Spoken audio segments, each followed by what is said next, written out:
What's up, y'all? This is Henny.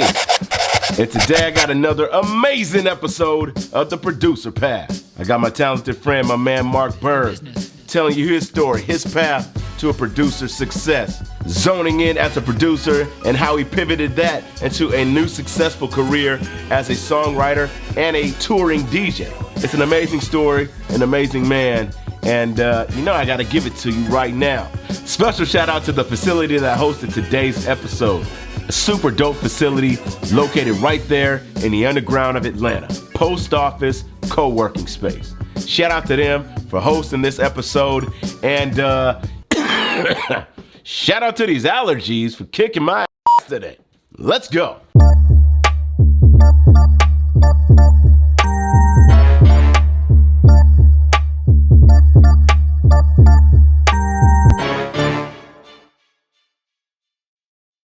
What up, y'all? I'm back with another Producer Path. Today I got my friend, my colleague, and an extraordinary producer, my man Mark Byrd. What's good, bro? What up, what up?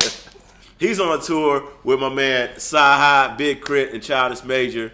They stopped here in Atlanta, and I had to bring the homies in so we can get another taste of the path of success for producers. So right now we're going to get straight into it. I know He's on a mission right now. He's got a lot of things to do today, and he likes to run. So I got to get him in and get it done and get it quick. So tell us how you got started, my G.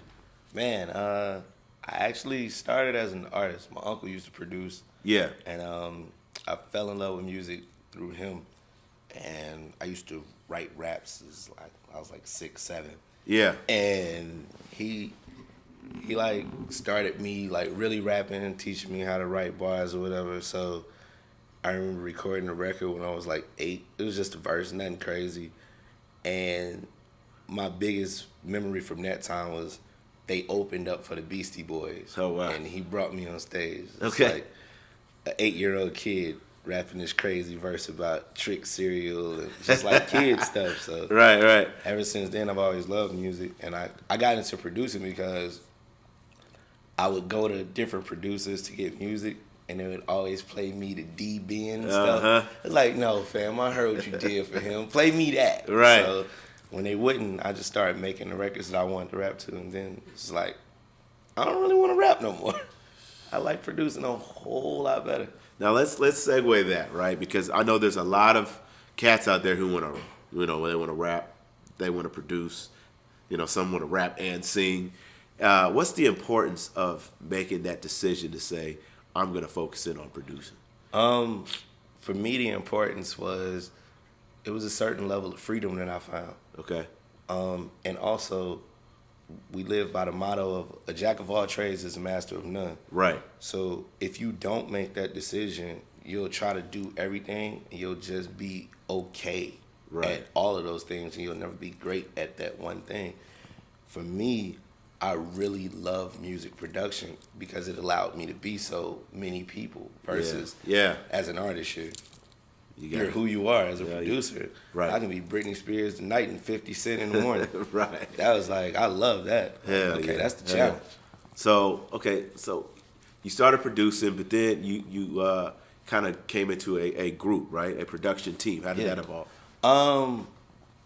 We met just randomly at I think we was working. Me and one of the guys worked at the same job. Yeah. He left the beat CD at work. I listened to it. I was like, okay, that kind of fly. And then I finally told him what I did, and they were building the studio. Okay. So I, helped do what I could do, and then I started to go there and record because at that time I was a solo artist. Now, was this here or was this? I know you're from Chicago. Yeah, this is in Chicago. So then after that, after my first session, me and my cousin left the studio, and we were just like, wow, that whole sound that they have match everything that we're doing. Yeah. So as me and him are having this conversation, they're having the same conversation unknowingly.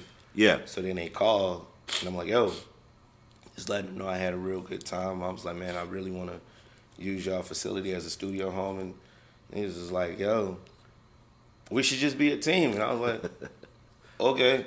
Right. It just made sense. Right. We kind of just been rocking since then. And that was the start of The freshman. The freshman. Yeah. So Now we go into that. Now tell us a little bit about the success of the Freshman and what did y'all work on for those who might not know. Oh man, we had Cassie, Fabulous, Jeremiah, Twista, Raekwon, Selena Johnson, Montel Jordan. Yeah. We had a lot of records as a team. Yeah. John Connor from Aftermath. We did a lot as a team. So yeah, and that just, we were actually still artists at the time. And right. We had a record, and I think we wanted to get a feature on it. Yeah. And we tried to get Twista on the record, and he heard it, and he was like, "Yo, can I keep the record?" I was like, "Yeah." He's like, "But I like the hook." That was the light bulb. Like, damn. Oh, so everything we write, we should just sell to everybody else. Okay, let's go back, take all of our songs, take all the verses of everything, keep the hooks, ship them out. Wow. And that kind of gave you even bigger light bulb as far as songwriting, right? Yeah, that's what started the whole songwriting thing. So then it became, we're not going to produce a record without an idea.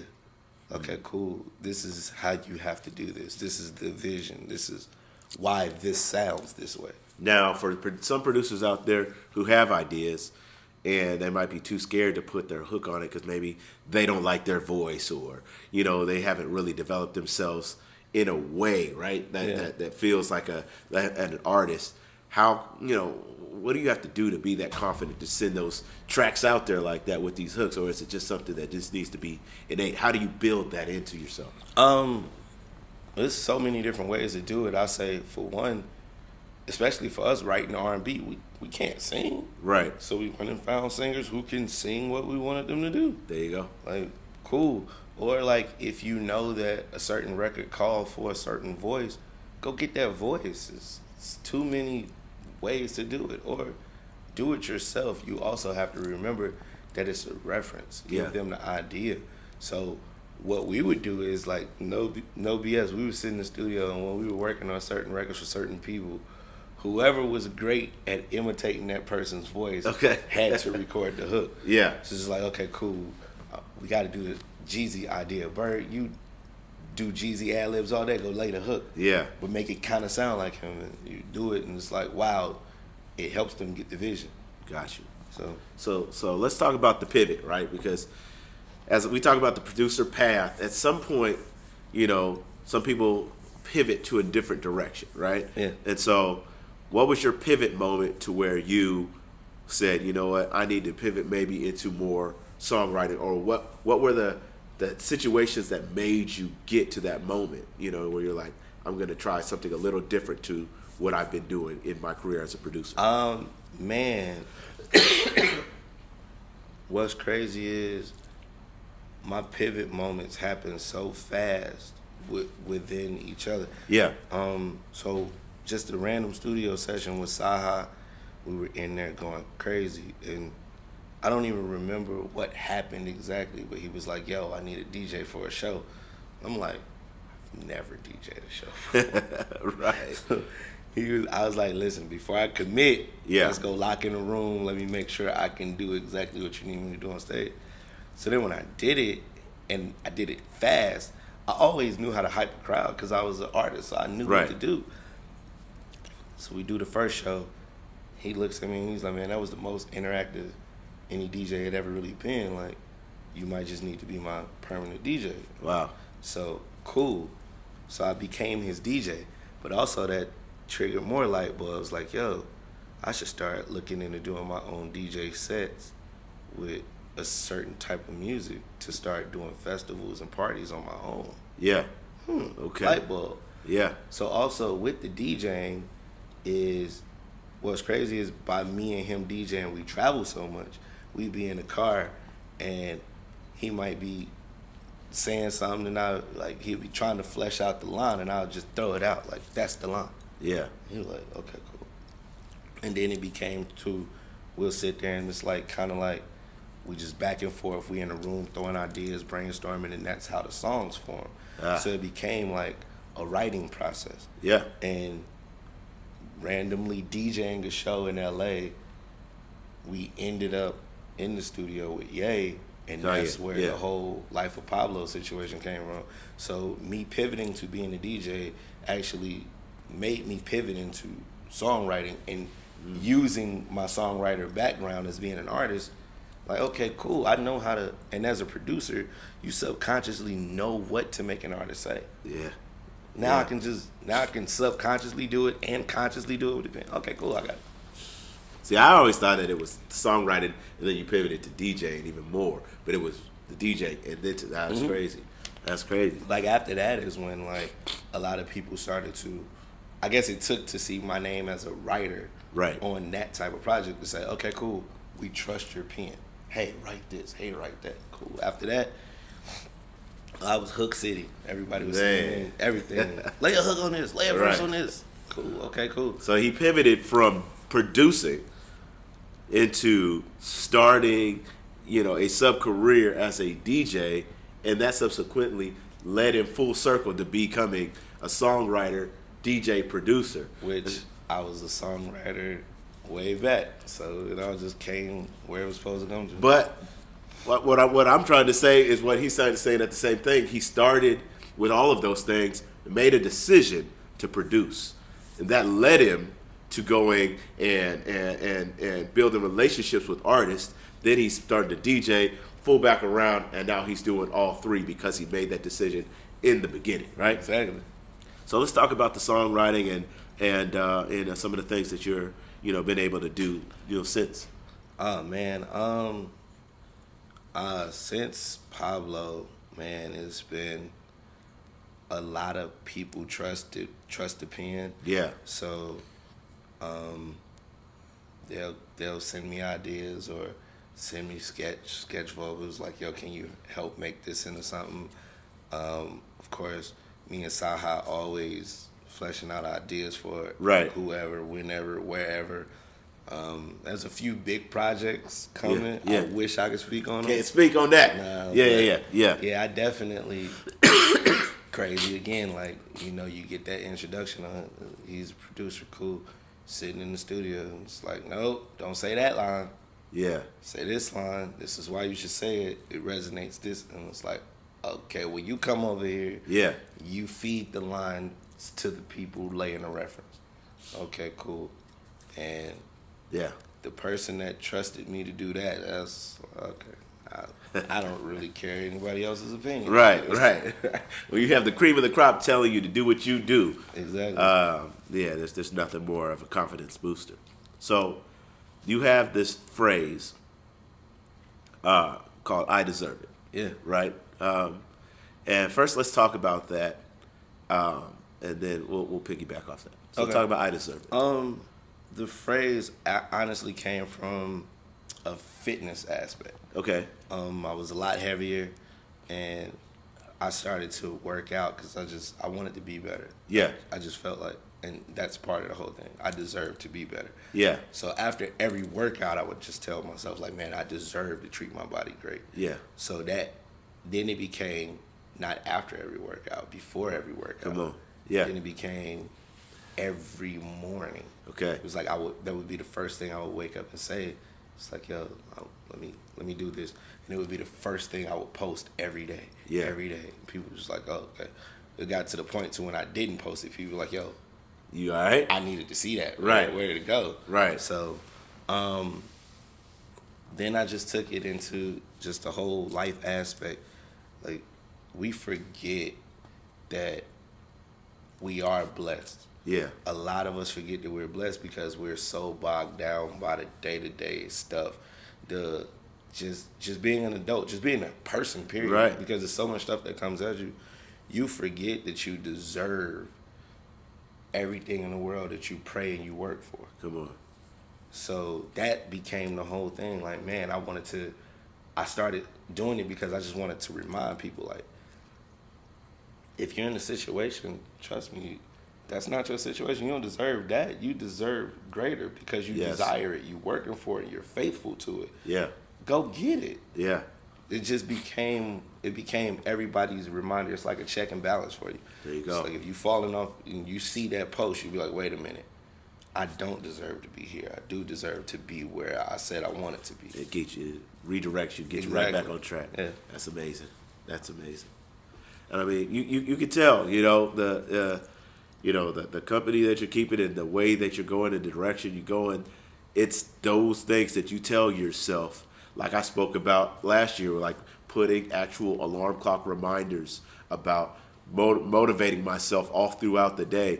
Those things help keep, like you said, check and balance, keep you getting in a direction to where you're like, no, this is where I'm going. Don't stop here. Don't get so frustrated. Like, people thought I was crazy because I did that. Like, we'll be sitting in the studio and it's a random alarm going off at 7 p.m. Yeah. Like, what the hell is that? I just had to make sure I was doing something. Yeah.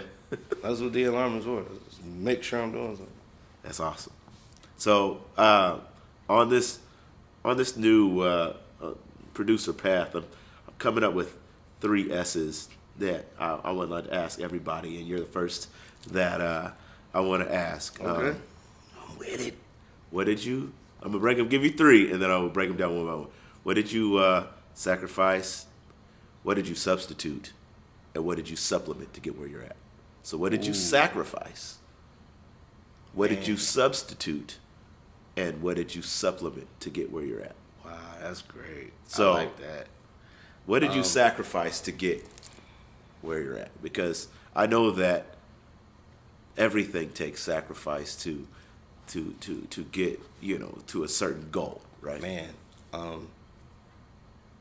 everything. Okay.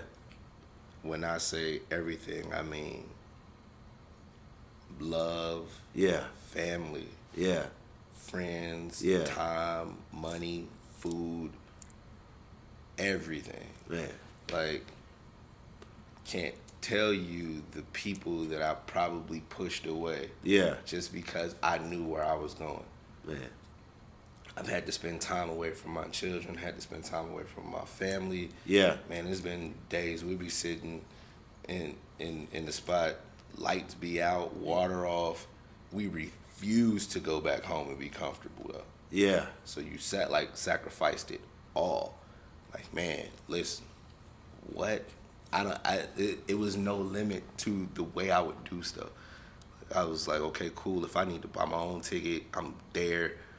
Whatever. I gave it all up. It's amazing.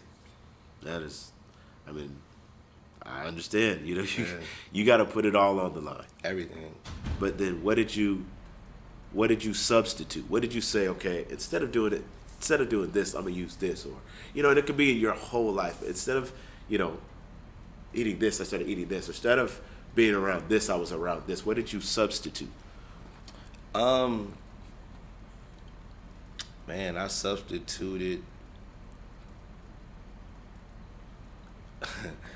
I substituted a real life mindset for a childlike faith.